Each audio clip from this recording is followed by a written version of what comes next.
오늘 우리에게 주시는 하나님의 말씀은 열왕기상 10장 14절에서 29절까지의 말씀입니다.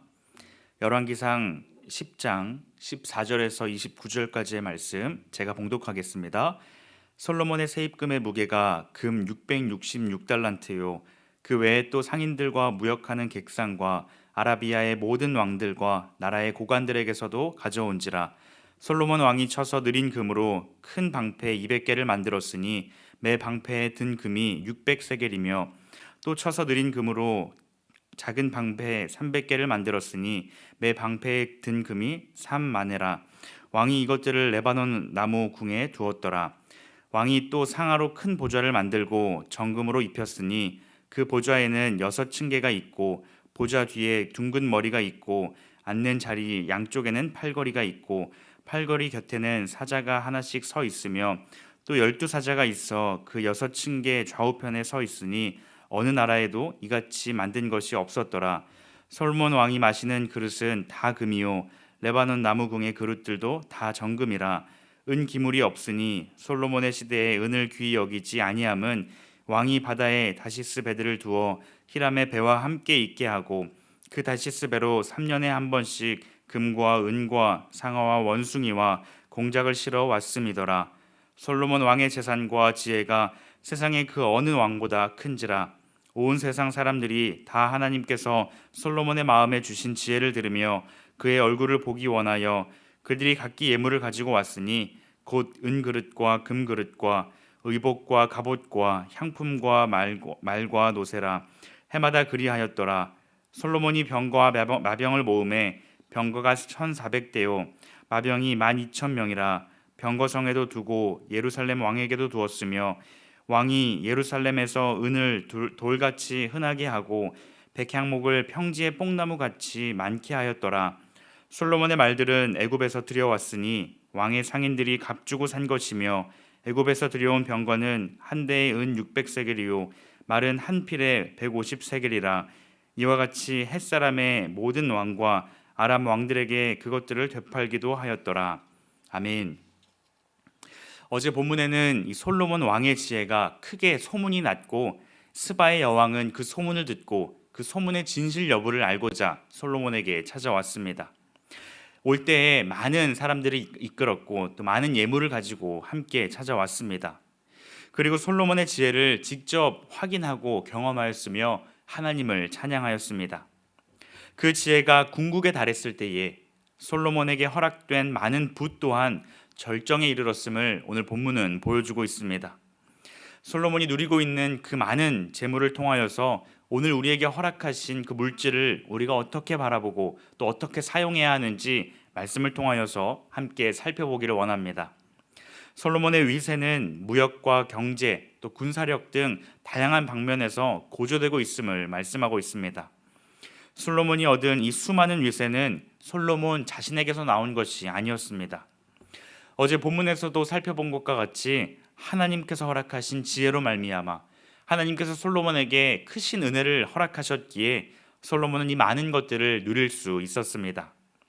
하나님께서는 솔로몬에게 약속하신 지혜와 부귀와 영화에 대해서 그것들을 실현해 가고 계십니다. 솔로몬이 통치를 잘하고 또 다른 나라와의 무역, 교역을 잘해서 부유하게 된 것이 아니었습니다.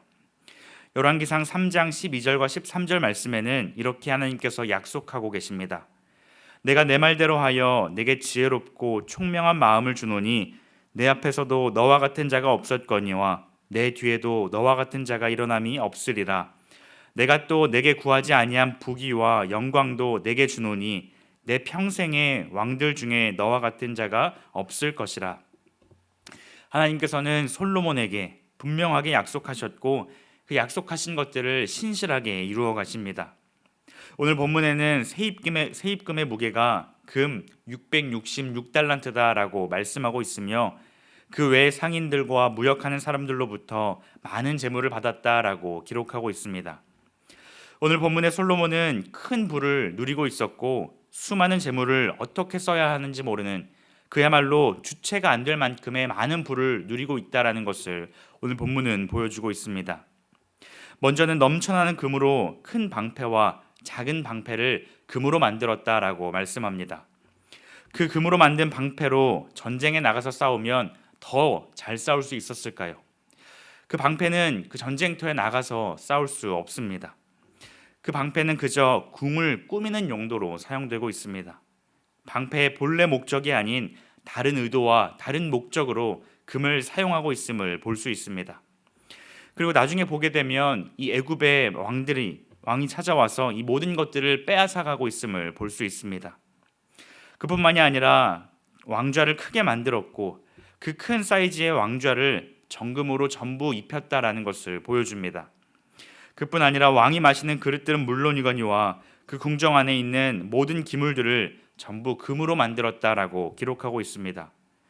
본문에 언급된 것뿐만 아니라 그 외에도 많은 부분에서 금을 사용하여서 궁정을 화려하게 꾸미고 있음을 보여주고 있습니다. 그 나라가 지금 얼마나 부유한지를 보여주고 있는 것이죠.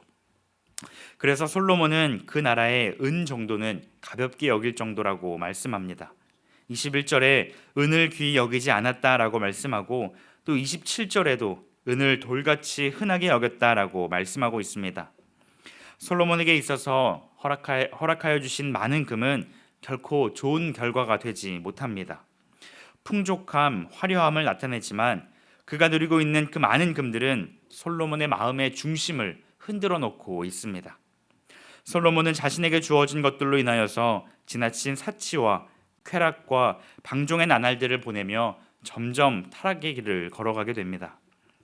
사랑하는 성도 여러분, 하나님께서는 우리에게 많은 물질의 복을 허락하여 주십니다. 우리는 물질의 복이 하나님께서 우리에게 허락하신 축복임을 기억할 수 있어야 합니다.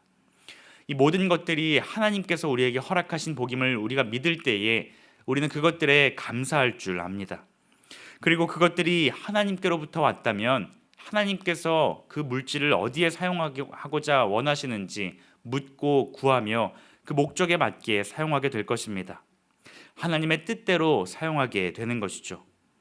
하지만 만약 그것들을 우리가 잊게 된다면, 이 물질들이 나의 어떤 수고의 결과, 노력의 결과라고 생각한다면 우리에게 허락하신 그 풍성함은 축복이 아니라 우리 삶의 독이 될 수 있습니다. 그 허락하신 물질 자체가 잘못된 것은 아니지만 그것들로 인하여서 우리의 마음의 중심이 하나님이 아닌 다른 것에 있게 되는 것입니다. 우리에게 허락하신 것들로 인하여서 우리는 나의 만족과 나의 유익이 아닌 하나님을 위하여서, 하나님 나라를 위하여서 사용할 수 있어야 합니다. 물질만이 아닙니다. 물질뿐만 아니라 나에게 허락하신 어떤 달란트와 은사들, 또 나에게 허락하신 그 시간들을 통하여서 우리는 하나님께 영광 돌릴 수 있어야 합니다. 신약 성경에 보면 한 부자 관원이 예수님에게 찾아왔습니다. 그때 그는 영적인 간절함이 있었습니다. 자신은 예수님께서 말씀하신 그 말씀들을 잘 지켰다라고 말씀합니다. 하지만 예수님께서 모든 것을 다 팔아서 가난한 사람들에게 나누어 주고 그때 자신을 따르라고 말씀하셨을 때에 그는 예수님을 따르지 못하였습니다. 근심한 표정을 가지고 왔던 길로 되돌아갔습니다. 자신이 가지고 있는 그 모든 재물을 예수님을 따르는 데 있어서 버려두지 못한 것입니다. 그리고는 예수님께서 낙타가 바늘귀에 들어가는 것이 부자가 하나님 나라에 들어가는 것보다 쉽다라고 말씀하셨습니다. 예수님이 그렇게 말씀하신 이유가 무엇입니까? 물질 자체가 어떤 문제가 있는 것이 아니라 하나님께서 허락하신 그 물질을 우리가 하나님께서 기뻐하시는 방법으로 그 원하시는 대로 사용하지 못한다면 우리는 그 물질에 계속해서 끌려다니며 우리에게 허락하신 것들에 만족하지 못하고 우리의 마음을 빼앗기게 될 것입니다. 오늘 우리는 재물이 너무나도 필요하고 또 중요한 시대를 살아가고 있습니다. 돈만 있으면 무엇이든 할 수 있는 그 시대를 우리는 살아가고 있습니다. 하지만 이 시대 가운데 그 어떤 것보다도 그것이 우리 삶에 반드시 필요하고 중요한 물질이라 하더라도 우리는 예수님보다 더 사랑하지 않을 수 있어야 합니다. 하나님만을 가장 사랑하고 그 어떤 것과도 바꿀 수 없는 주님의 사랑 가운데 늘 거하며 살아갈 수 있어야 합니다. 모든 것을 버려두고 나를 따르라 말씀하실 때에 기꺼이 모든 것을 버려두고 하나님을 따라갈 수 있는, 오직 예수님만을 따라갈 수 있는 우리 모두가 되기를 간절히 소망합니다. 잠언 30장 8절 9절 말씀에 보면 곧 헛된 것과 거짓말을 내게서 멀리 하옵시며 나를 가난하게도 마옵시고 부하게도 마옵시고 오직 필요한 양식으로 나를 먹이시옵소서. 혹 내가 배불러서 하나님을 모른다 여호와가 누구냐 할까 하오며 혹 내가 가난하여 도둑질하고 내 하나님의 이름을 욕되게 할까 두려워함이니이다. 오늘 이 고백이 오늘 우리의 고백이 될 수 있기를 간절히 소망합니다. 오늘 우리 삶에 허락하신 것들에 대하여 이 모든 것들이 하나님께로부터 왔음을 기억하며 감사할 수 있는 우리 모두가 되기를 바랍니다. 그리하여서 허락하신 그 모든 것들, 물질과 시간과 또 재능들, 이 모든 것들을 통하여서 오직 하나님께만 영광 돌리고 하나님의 나라를 위하여 사용할 수 있는 우리 모두가 되기를 주님의 이름으로 축복합니다. 기도하시겠습니다. 하나님 감사합니다. 오늘 우리에게 많은 물질과 또 시간과 복을 허락하여 주시니 참으로 감사합니다. 이 모든 것들이 하나님께서 우리에게 허락하신 복임을 믿고 감사하는 우리 모두가 되게 하여 주시옵소서. 허락하신 것들을 통하여서 하나님께 영광 돌리게 하시고 하나님만을 드러내는 우리의 삶이 되게 하여 주시옵소서. 무엇보다 이 땅에 있는 그 어떤 것보다 아버지 하나님을 더 사랑하게 하시고 예수님만을 사랑하게 하셔서 예수님만을 따라가는 우리 모두가 되게 하여 주시옵소서. 감사드리며 예수님의 이름으로 기도드립니다. 아멘. 이 시간 말씀을 기억하며 함께 기도하기를 원합니다. 허락하신 복에 감사하는 우리가 되게 하여 주시옵소서. 허락하신 시간과 물질, 복을 통하여서 하나님께 영광 돌리는 우리가 되게 하여 주시옵소서. 함께 기도하시고 또 각자의 기도 제목을 가지고 하나님 앞에 나아가도록 하겠습니다. 함께 기도하시겠습니다.